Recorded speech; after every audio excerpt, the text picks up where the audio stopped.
اللهم صل على سيدنا ومولانا محمد معدن الجود والکرم وآلہ وصحبہ وبارک وسلم۔ تمام تعریفیں اللہ تبارک و تعالی جل مجدہ الکریم کے لیے، ہر قسم کے درود و سلام نبی رحمت سید عالم صلی اللہ تعالی علیہ وسلم کی ذات والا صفات کے لیے حمد و صلات کے بعد سورۃ المائدہ کی آیت نمبر 35، یہ قرآن مجید کا چھٹا پارہ ہے۔ اللہ تبارک و تعالی نے ارشاد فرمایا، یا ایھا الذین آمنوا اتقوا اللہ، اے ایمان والو اللہ سے ڈرو، وابتغوا الیہ الوسیلہ، اور اس کے رستے میں کوئی وسیلہ تلاش کرو، اس کے رستے میں کوئی وسیلہ تلاش کرو، اور وسیلہ تلاش کرنے کے بعد کیا کرو؟ وجاہدوا فی سبیلہ، پھر اس کے رستے میں جد و جہد کرو، لعلکم تفلحون، اس امید پر کہ تم فلاح پا جاؤ۔ تین باتیں اللہ تبارک و تعالی نے کامیابی کے لیے ارشاد فرمائی۔ پھر سنیے، سورۃ المائدہ ہے، آیت نمبر 35 ہے، چھٹا پارہ۔ فرمایا، اے ایمان والو اللہ سے ڈرو، ایک بات، اس کے رستے میں وسیلہ تلاش کرو، دو باتیں، پھر تیسرے نمبر پہ ارشاد فرمایا اب جد و جہد کرو، اب کوشش کرو اللہ کے رستے میں۔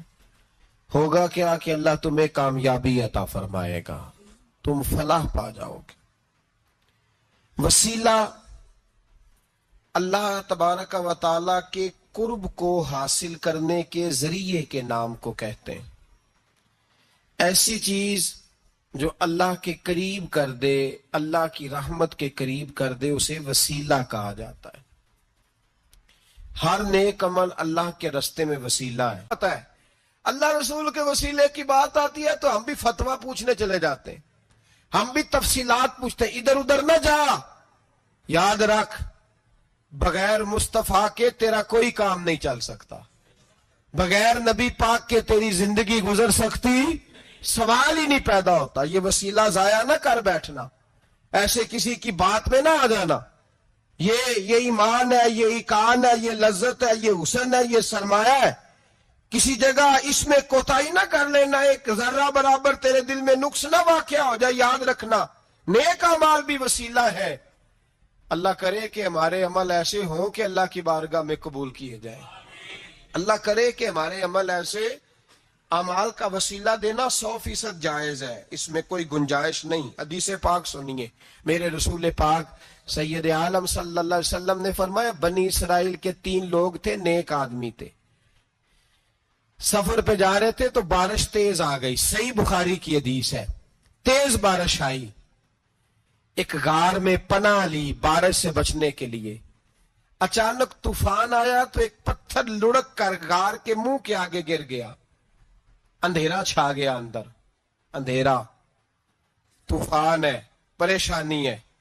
میرے حبیب پاک علیہ السلام فرماتے، جب اندھیرا دم گھٹنے لگا، اندھیرا ہونے لگا، پریشان ہونے لگے، ایک بولا، کہنے لگا اگر زندگی میں کوئی نیک کام کیا ہے تو اس کو یاد کر کے دعا مانگو، اللہ کرے ہم سے کوئی نیک کام ہو جائے۔ جو ہوتے ہیں اس میں بھی ریاکاری ہوتی ہے، اس میں بھی ملاوٹ ہوتی، کوئی نیک کیا ہے تو دعا مانگ لو۔ ایک نے ہاتھ اٹھائے، اور دعا کیسے مانگی؟ اللہ اکبر، عرض کرنے لگا، اے اللہ تو جانتا ہے میں نے بکریاں رکھی ہیں، میں دودھ دھو کے بیچتا ہوں، میرے بیٹے بھی ہیں، بیٹیاں بھی ہیں، اولاد بھی ہے، اور میرے پاس لوگ دودھ خریدنے بھی آیا کرتے تھے، اور اللہ میرے بوڑھے ماں باپ ہیں، میں نے اپنی زندگی کا طریقہ بنایا ہے، جب تک ابا جی دودھ نہیں پیئیں گے کسی کو نہیں ملے گا، جب تک میری بوڑھی ماں کے لبوں سے دودھ نہیں لگے گا کسی کو نہیں ملے گا۔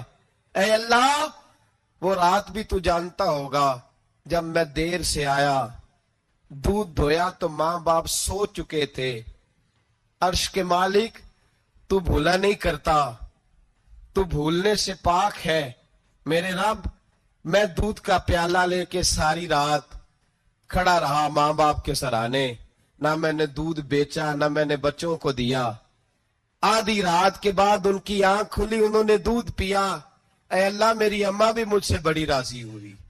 میرا باپ بھی بڑا راضی ہوا. مالک اگر وہ عمل واقعی تجھے قبول ہے تو اس مصیبت سے نجات دے دے. میرے نبی پاک علیہ السلام فرماتے اس نے یہ وسیلہ دے کے دعا مانگی تو اللہ نے پتھر سرکا دیا. پہلے روشنی نہیں آ رہی تھی، اب روشنی آنی شروع ہو گئی. پتہ چلا جو زندگی میں روشنی چاہتا ہے وہ ماں باپ کی نوکری کرے. جو زندگی میں روشنی چاہتا ہے وہ ماں باپ کی بلے شاہ تو آسمانی اڈدیاں پھڑنا ہے، اور جڑا گھر بیٹھا انہوں پھڑیا ہی نہیں. ان کی نوکری کرو روشنی ملے گی. دوسرا بولا، اس نے کہا اے اللہ تجھے پتہ ہے میں نے کئی لوگ مزدوری پہ رکھے ہوئے ہیں. ایک شخص مزدوری کرتا تھا تو کچھ کلو کچھ سیر کچھ چاول اس کی مزدوری بنے. مثال دے کے سمجھاتا ہوں، 10,000 کے چاول اس کی مزدوری بن گئے.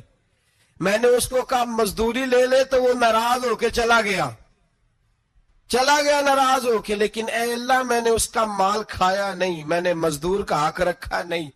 اے اللہ میں نے 10,000 علیحدہ کر دیا. وہ چاولوں کی قیمت میں نے علیحدہ کر دی.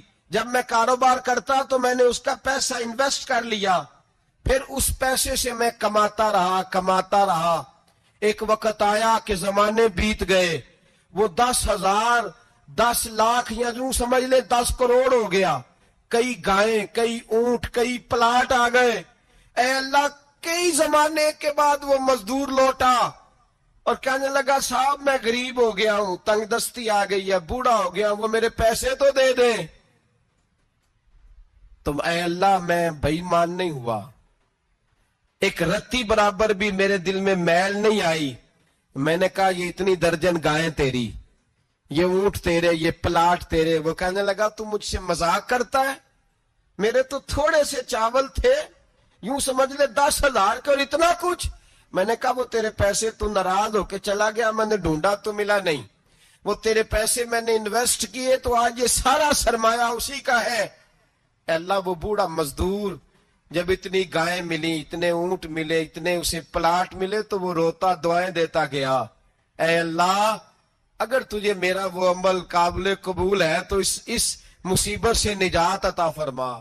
میرے نبی پاک سید عالم صلی اللہ علیہ وسلم فرماتے پتھر تھوڑا اور ہٹ گیا. اب تیسرا بولا عمل کا وسیلہ دے کے او بھائی کوئی عمل بچا کے رکھ، کچھ کر لے، کچھ زندگی میں اکٹھا کر لے. کوئی تو ایسا عمل ہو جب قیامت آئے تو مصیبت سے بچ سکے، تو قبر میں مصیبت سے بچ سکے، تو دنیا میں مصیبت سے بچ سکے. میرے رسول پاک سید عالم صلی اللہ علیہ وسلم فرماتے تیسرا بولا، کہنے لگا اے اللہ تو جانتا ہے میں جوان، میں رانا، میں حسین، مجھے عورتیں دعوت دیتی تھی، اپنی طرف مائل کرتی تھیں، لیکن میں کسی پر نہ دیکھتا. بس ایک چچا کی بیٹی پہ میں عاشق ہو گیا، اس کے میں قریب جانے لگا، بلانے لگا. 100 دینار بھی اکٹھے کیے اس کو دینے کے لیے. ایک ایسا وقت آیا کہ وہ راضی بھی ہو گئی. اے اللہ تنہائی بھی آ گئی. یوں سمجھ لو کہ میں جوان بھی، حسین بھی، مالدار بھی، میں چاہوں تو ایک ایک دن میں 4 دفعہ میں بدکاری کر سکتا تھا. اے اللہ ساری خوبیاں تھیں. وہ بی بی میرے پاس آئی، کمرہ، تنہائی، کوئی دیکھنے والا نہیں تھا. جب میں اس کے قریب جانے لگا تو وہ عورت کہنے لگی تو رب سے ڈر جا، رب سے ڈر جا، رب سے ڈر جا. اے اللہ طاقت بھی، جوانی بھی، حسن بھی، مال بھی، میں سب کچھ کر سکتا تھا پر تیری لیے. اور اگر مسلمان ہوگا تو کہے گا اے اللہ تیرے رسول کے لیے. اے اللہ مدینے والے چاند کی بات مان کے، اے اللہ آمنہ کے معصوم کی بات مان کے، اے اللہ جناب فاطمہ الزہرا کے ابا کی بات مان کے میں نے اپنے نفس کی خواہش کو کچلا، اور کچل کر کے میں نے وہ گناہ نہیں کیا، اس کو آزاد کر دیا. اگر وہ عمل تیری بارگاہ میں قبول ہے تو نجات دے دے. میرے نبی پاک فرماتے ہیں بس دعا ختم ہوئی تو اللہ نے پہاڑ دور پھینک دیا، اللہ نے نجات دے دی. اللہ کرے میری ملت کے جوان کو بھی یہ نیکی نصیب ہو جائے. اللہ کرے ماں باپ کی خدمت کرنے والے بن جائے. اللہ کرے ہم مزدوروں کا حق دینے والے بن جائے. اللہ کرے ہم بے ایمانی دھوکے بازی کو چھوڑ دیں. اگر کوئی ایسا عمل ہوگا تو اللہ دنیا میں بھی نجات دے گا مشکلوں سے، قبر میں بھی اللہ نجات عطا فرمائے گا۔ شخصیت ہے، حضرت عمر کے زمانے میں قحط پڑ گیا، بارش نہیں ہوتی، حالات بڑے دگرگوں ہیں، پریشانی ہے۔ لوگ سیدنا فاروق اعظم سے پوچھتے ہیں حضور اب کیا بنے گا؟ جو میں نے پہلے حدیث آپ کی خدمت میں عرض کی وہ ترمذی اور ابن ماجہ سے، اب جو حضرت عمر کی روایت عرض کر رہا ہوں یہ صحیح بخاری میں موجود ہے۔ حضرت عمر فاروق رضی اللہ تعالیٰ عنہ کا زمانہ مبارکہ، قلت آ گئی، قحط آ گیا، بارش شدید ہے، صحابہ پریشان ہے۔ جناب عمر فاروق رضی اللہ تعالیٰ عنہ سے کہتے ہیں حضور کرنا کیا ہے؟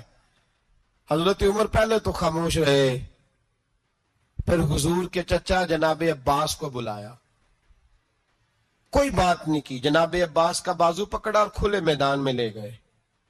حضرت عمر دعا کرتے ہیں اور پوری امت کو دعا کا طریقہ بتلاتے ہیں۔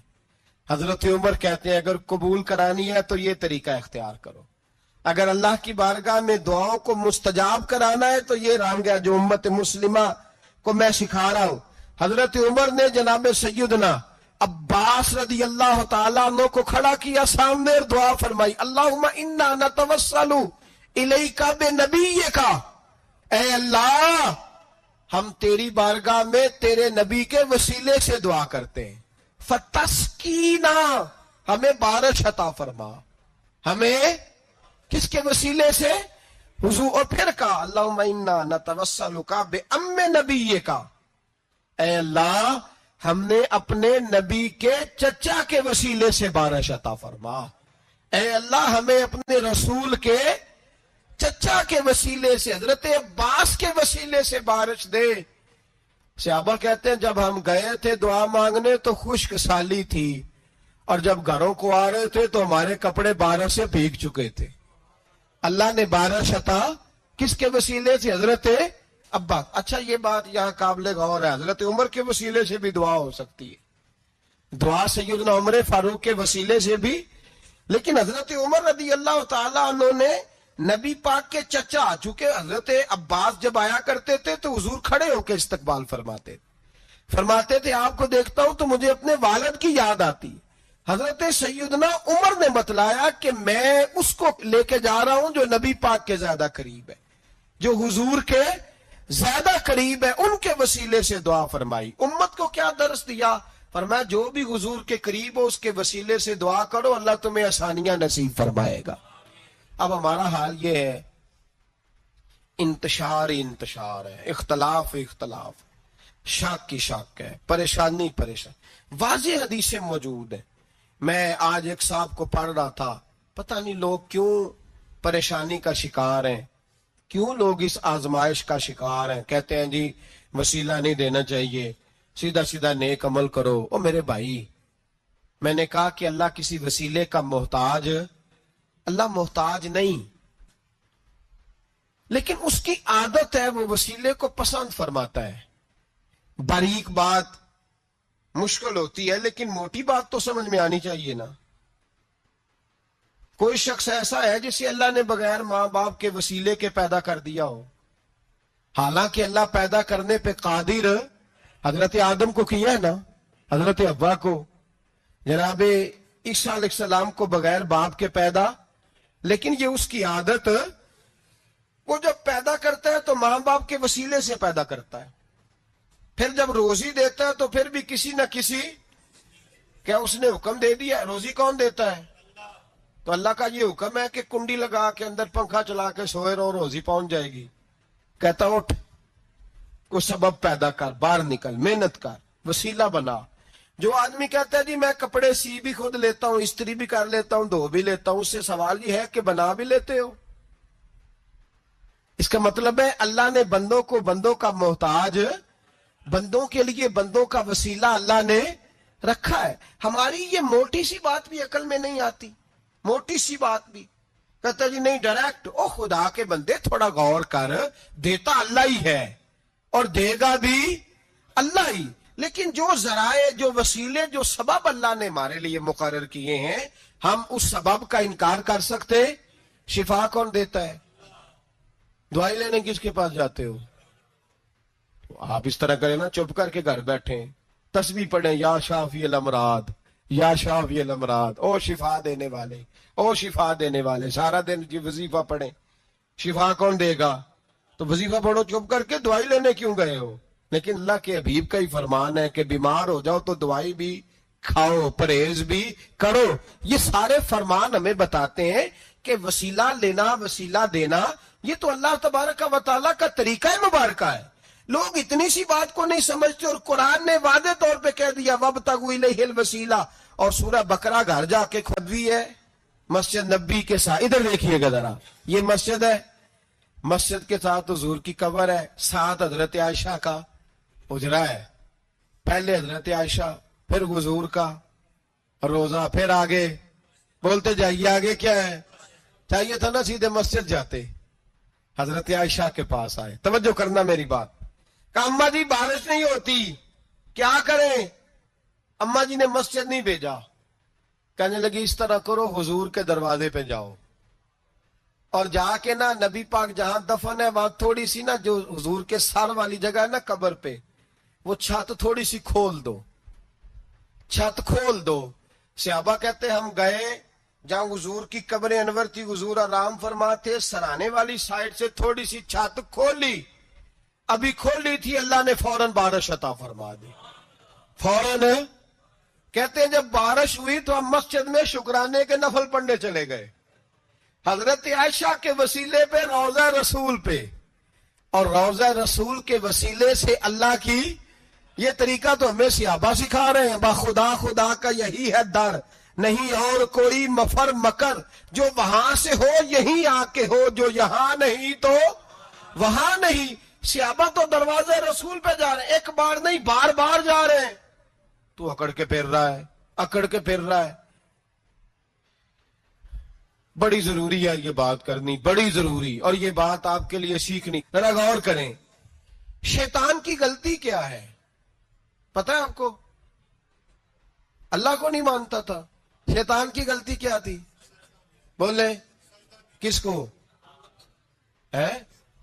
لا الہ الا اللہ کو نہیں مانتا تھا، اللہ کو نہیں مانتا تھا، نہیں تو انہیں پتہ ہی نہیں نہ اس گل کا۔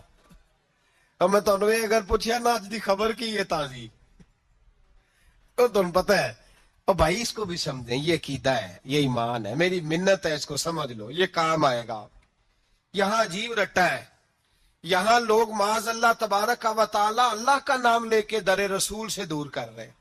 بہت بڑا دھوکہ ہے، بہت بڑی زیادتی ہے، امت کے دلوں پر خنجر چلتا ہے، اور میرا تو کلیجہ پھٹتا ہے جب میں ایسی تحریریں پڑھتا اور سنتا۔ یار تو کیا بیان کر رہا ہے؟ ڈر اللہ سے مرنا نہیں، نبی پاک کو منہ نہیں دکھانا، تو کیا کر رہا ہے؟ بتا نا شیطان کی غلطی کیا تھی؟ وہ تو صاف ستھری بات کر رہا تھا، یا اللہ ایک نہیں تو لاکھ سجدہ کرا میں تجھے کرتا ہوں۔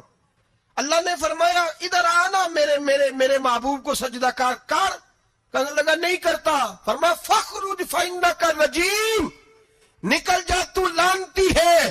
جو حضرت آدم کو وسیلہ نہ مانے وہ لعنتی ہے، اور جو روزہ رسول پہ کھڑا ہو کے کہے میں نبی کو وسیلہ نہیں مانتا، جو دروازے رسول پہ پہنچ کے کہے میں نبی پاک کو وسیلہ نہیں مانتا، جو مصطفیٰ کے وسیلہ ہونے کا انکار کرے، تو کہتا ہے کہ دنیا میں وسیلہ نہیں مانتا، اللہ تو قیامت کے دن بھی کہتا ہے جو مصطفیٰ کے پاس سے ہو کے آئیں گے میں بخش دوں گا۔ شفاعتی لأہل الکبائر من امتی، حضور فرماتے ہیں موٹے موٹے گناہگار آتے جائیں گے، کالی کملی کے نیچے چھپاتا جاؤں گا، جنت میں بھیجتا جاؤں گا۔ وہاں قیامت میں تیری معافی نہیں ہو رہی، تو یہاں نہیں مان رہا۔ بریلی کے امام فرماتے ہیں آج لے ان کی پناہ، آج مدد مانگ ان سے، کل نہ مانیں گے قیامت میں اگر۔ اور آج دیکھ تو کہتا ہے میری نمازیں، میرے روزے، میری زکاتیں، میرا جہاد کام آئے گا۔ سن حضرت عبد الرحمن ابن عوف، صحابہ میں سے تگڑا آدمی، اتنا بڑا شخص، اتنا بڑا آدمی کہ جس کے پیچھے میرے رسول نے نماز ادا فرمائی ہے، اتنا بڑا شخص، ہر جہاد میں سب سے پہلے، سب سے امیر تھے، صدقات خیرات بڑھ بڑھ کے دیتے تھے، ساری نیکیاں ہیں۔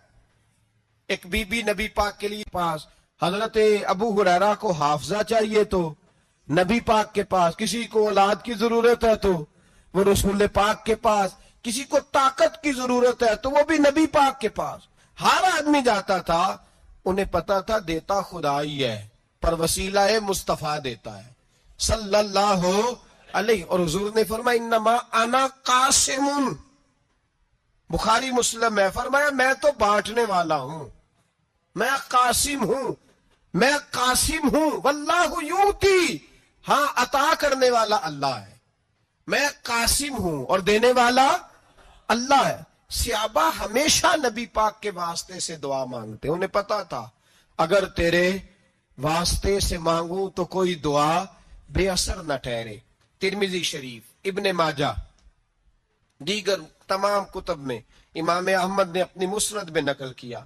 حضرت عثمان ابن حنیف کہتے ہیں میں نبی پاک کے پاس بیٹھا تھا تو ایک نابینا صحابی آئے، عرض کرنے لگے یا رسول اللہ صلی اللہ علیہ وسلم، میں نابینا ہوں، میرے لیے دعا کریں، اللہ مجھے آنکھیں عطا فرمائے، دعا کریں. اب حضور نے پتہ کیا کہا؟ نبی پاک نے فرمایا دو باتیں ہیں، یا تو صبر کر لے یا میں دعا کر دیتا ہوں. صبر کرے گا تو اللہ جنت دے گا، یا تو صبر کر لے یا میں. صحابی بڑے پیارے تھے، کہنے لگے یا رسول اللہ جنت تو اللہ اپنے فضل سے دے گا ہی، میں نے نہیں صبر کرنا، مجھے آنکھیں چاہیے، اور پھر یہاں آ کے صبر کروں، این خزانے کے پاس جا کے صبر کروں؟ حضور میں نہیں صبر کرتا، اب دعا کریں. تو نبی پاک نے دعا سکھائی، فرمایا دو نفل پڑھ جا کے اور دو نفل پڑھ کے میرے وسیلے سے دعا کر. کیا کر؟ اللہ سے کہ اللہ میں تیرے پاس تیرے رسول کا وسیلہ لے کے آیا ہوں، اور پھر کہنا یا محمد انی توجہت الیک، کہنا ہے محمد صلی اللہ علیہ وسلم میں آپ کے وسیلے سے اللہ کی بارگاہ میں حاضر ہوں. اور پھر اللہ سے کہنا کہ اے اللہ تو اپنے نبی کی سفارش میرے حق میں قبول فرما. کون سکھا رہا ہے؟ بولیے کس کو؟ بولیے. کہا جا میرے وسیلے سے جا کے دعا کر. حضرت عثمان کہتے ہیں وہ چلے گئے، دو نفل پڑے، حضور کے وسیلے سے دعا مانگی. فرماتے ہیں وہ چلے گئے پر ہم کوئی نہیں گئے. آپ کیوں نہیں گئے؟ تو صحابہ کا نظریہ بتاتا ہے کہ وہ گئے اس لیے نہیں کہ ہم حضور کا معجزہ دیکھ کے ہی جائیں گے. کہتے ہیں ہم گئے نہیں. تھوڑی دیر گزری تو وہ صحابی جو اندھے گئے تھے جب واپس آئے ہیں تو اللہ نے انہیں آنکھیں عطا فرما دی. گئے تھے تو نابینا تھے، آئے تو بینا ہے. میرے نبی پاک صلی اللہ علیہ وسلم کا توسل، حضور کا وسیلہ خود حضور نے سکھایا ہے، خود نبی پاک نے.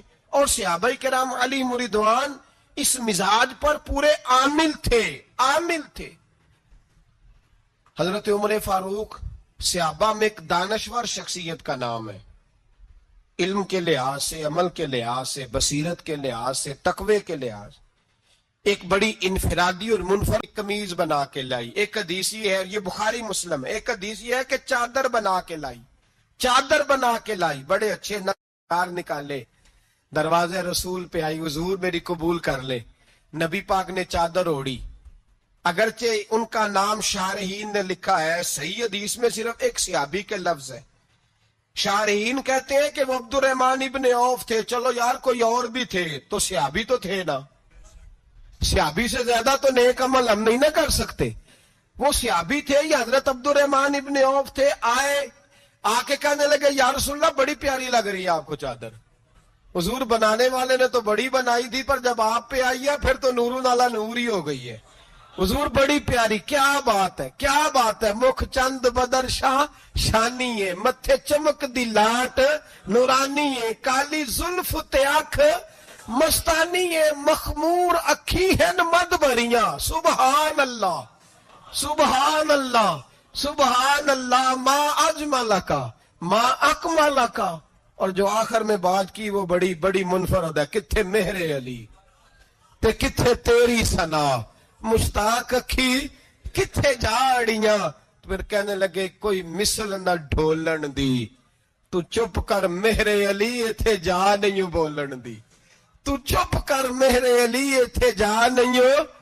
لم جاتی نظیر کا فی نظر مثلے، تو نشد پیدا جانا، ایتھے جا نہیں بولن دی. جناب عبد الرحمن، حضور کیا بات ہے، والضحا واللیل اذا سجا. حبیب کیا بات ہے. حضور نے فرمایا تجھے اچھی لگ رہی ہے؟ کہا حضور بڑی اچھی لگ رہی ہے. قربان جاؤں کون دیتا ہے دینے کو منہ چاہیے, دینے والا ہے سچا ہمارا نبی. حضور نے فوراً چادر اتاری, کا عبد الرحمن لے لو. دے کے حضور چلے گئے. صحابہ گرد کٹھے ہوئے, محفل کا رنگ ہی بدل گیا. تھوڑی دیر پہلے مسکراہٹ تھی. ایک صحابی غصے سے بولے, کہنے لگے عبد الرحمن یار تو تگڑا بندہ ہے, تو چاہے تو ابھی باہر جا کے 100 چادر اس طرح کی خریدے. حضور تو کسی کی قبول ہی نہیں کرتے, بڑی مشکل سے کسی کی چیز لیتے ہیں, غریب کا خیال رکھتے ہیں. حضور نے قبول کر لی تھی تو عجیب آدمی ہے, تو نے مانگ لی, یہ خیال نہیں آیا. پہلے مسکراہٹیں تھیں جب حضور اور جناب عبد الرحمن, اب سنجیدگی آئی. اب سنجیدگی کے فوراً بعد جب صحابی نے سوال کیا تو محفل میں آنسو آ گئے. حضرت عبد الرحمن رو پڑے. نمازیں بھی ہیں, جہاد بھی ہے, پر فخر نہیں کسی بات پہ, رو پڑے. کہنے لگے, او بیلیا تیرا کیا خیال ہے, میں نے اوڑھنے کے لیے لی ہے, پہننے کے لیے لی ہے؟ فرمانے لگے, نہیں, اللہ کی عزت کی قسم, میں نے تو اس لیے لی ہے جب مروں گا تو گھر والوں کو کہوں گا مجھے نبی پاک کی چادر میں کفن دینا. اٹھانا بخاری, پڑھنا حضور کی چادر میں کفن دینا, اس لیے کہ مجھے پتا ہے جب مصطفیٰ کی چادر اوڑھ کے جاؤں گا تو اللہ بے حساب ہی بخشش فرما دے گا. تو نبی پاک کے وسیلے کا قائل نہیں, یہاں چادر کی بات ہو رہی.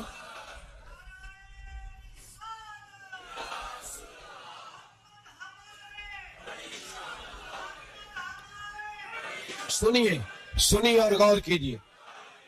حضرت مولا علی شیر خدا رضی اللہ, ان کی اماں نے نا حضور سے بڑا پیار کیا. حضرت ابو طالب کے گھر میں نبی پاک نے پرورش پائی. ان کی والدہ حضرت علی کی والدہ جناب فاطمہ بنت اسد حضور سے بڑا پیار کرتی. صحابہ کہتے ہیں اس دن حضور بڑا روئے جس دن حضرت فاطمہ نے مدینے میں انتقال فرمایا. فاطمہ بنت اسد جناب علی کی والدہ فرماتے ہیں جب خبر ملی کہ حضرت علی کی والدہ وصال کر گئی تو حضور رونے لگے. فرمایا وہ علی کی نہیں, وہ تو میری ماں تھی, میری اماں تھی. امام ابو نعیم نے لکھا ہے, کہتے ہیں حضور نے فرمایا جب میری اماں کو غسل دینے لگو نا, کفن پہنانے سے پہلے مجھ سے پوچھ لینا. صحابہ کہتے ہیں کفن دینے سے پہلے عورتیں آئیں, حضور کیا کرنا ہے؟ نبی پاک اندر گئے, جو قمیض پہنی ہوئی تھی وہ اتار کے دی. فرمایا چٹے رنگ کا سفید رنگ کا کفن نہ دینا, میرا کرتا پہناؤ میری اماں کو. حضور نے کفن دیا. حضرت ابو ذر غفاری فرماتے ہیں جب جنازہ پڑھ لیا نا تو نبی پاک فرمانے لگے قبر صحیح بنائی ہے تم نے؟ حضور صحیح بنائی ہے. فرمایا نہیں, لگتا نہیں. فرماتے ہیں یہ کہتے کہتے میرے نبی قبر میں اتر گئے, میری آنکھیں برس پڑی. میں نے کہا علی کی اماں رب تجھ سے کیا حساب لے گا, ساری رحمتیں تو پہلی تیری قبر میں آ گئی. عشق سرکار کی ایک شمع جلا لو دل میں, بعد مرنے کے قبر میں بھی اجالا ہوگا. نبی پاک قبر میں لیٹے پھر بیٹھے. فرمایا صحیح ہے قبر. پھر میرے نبی پاک نے دفن کیا ان کو. پھر دیر تک دعا کرتے رہے اور رو کے فرمانے لگے اے اللہ اپنے نبیوں کے وسیلے سے اور میرے وسیلے سے میری اماں کی قبر روشن کر دے. حضرت ابو ذر فرماتے ہیں کسی کا دل نہیں کرتا اس کی ماں مرے, آج میرا دل کرتا تھا کاش میری مر جاتی, یہ فضیلت میری اماں کو نصیب ہوتی. سیدنا ابو ذر فرماتے ہیں جب حضور رخصت ہونے لگے تو میں قریب گیا, میں نے کہا حبیبہ ذرا یہ رنگ مجھے بھی سمجھائیں. تو حضور نے فرمایا میں نے اپنا کرتا اس لیے پہنایا ہے کہ جب میرا کرتا فاطمہ بنت اسد کو پہنایا جائے گا تو اس کے توسل سے اللہ انہیں جنت کا جوڑا عطا فرمائے گا. اور قبر میں اس لیے اترا ہوں کہ جب میں قبر میں اترا ہوں تو اب میری اماں کی قبر تنگ نہیں ہوگی بلکہ اللہ میری برکت سے کشادگی عطا فرما دے گا. پسے مردن فرشتوں نے جو تلاشی لی تو کیا نکلا, فقط ایک دل کے گوشے سے خیال مصطفیٰ نکلا. اور میاں صاحب تو تڑپ اٹھے, کہنے لگے قبر میری تے میرے پیرا جے کر پاویں پھیرا, قبر میری تے. چلو زندگی میں بھی دعا رہی, زندگی میں بھی دعا رہی کہ تو آئے، میں کو جیتے میرا دل بر سونا، کیوں کر اس نو بھاواں، وہ ویڑے میرے وڑدا نہیں، میں پئی لکھ وسیلے پاواں۔ میں نے زندگی میں بھی کہا وہ نہیں آیا، کی سی جے درد بن کے آ جاندو، وہ نہیں آیا۔ میاں صاحب کہتے ہیں میری قبر میں بھی یہ دعا رہی، قبر میری تے میرے پیرا، جے کر پاویں پھیرا، قبر میری تے میرے پیرا، جے کر پاویں پھیرا، قبر دے وچوں ہڈیاں اٹھ کے مجرا کر سن تیرا۔ تو آ تو صحیح میرے رسول پاک سید عالم صلی اللہ علیہ وسلم خود قبر میں لیٹ گئے۔ او بھائی یہ وسیلہ اتنا پیارا، یہ وسیلہ حضرت ابو ذر فرماتے دل کرتا تھا یہاں میری اماں ہوتی، اتنی کرم نوازیاں، اتنی بندہ نوازیاں، اتنی رحمتیں۔ حضور نے خود حضرت زینب نبی پاک کی صاحبزادی بڑی بیٹی کا وصال ہوا، حضور اس دن بھی بڑا روئے اور فرمایا جب میری بیٹی کو غسل دے لو تو پہلے مجھے بتانا، کفن نہ دینا۔ صحابہ کہتے حاضر ہوئے، یا رسول اللہ بی بی صاحبہ کو غسل دے لیا، کیا کرنا ہے؟ تو حضور نے اس دن بھی کرتا اتار کے دیا، فرمایا میری قمیض میں میری۔ او بھائی یہ وسیلہ نہیں، یہ تجھے وسیلہ۔ ایک صحابی حضرت ابو معذورہ، شریعت میں کندھے تک بال رکھنا جائز ہے، اس صحابی کے اتنے لمبے بال تھے کہ جب وہ بیٹھتے تھے تو نیچے دب جاتے تھے۔ لوگوں نے منع کیا کٹواتا کیوں نہیں؟ فرمانے لگے نہیں کٹوانے۔ کہا کیوں؟ فرمانے لگے قبر میں لے کے جانے، قبر میں۔ کہا کیوں؟ فرمایا ان بالوں پہ ایک دفعہ نبی پاک نے ہاتھ رکھا تھا، حضور نے دست مبارک رکھا تھا، میں ساتھ للہد میں عشق رخ شاہ کا داغ لے کے چلے۔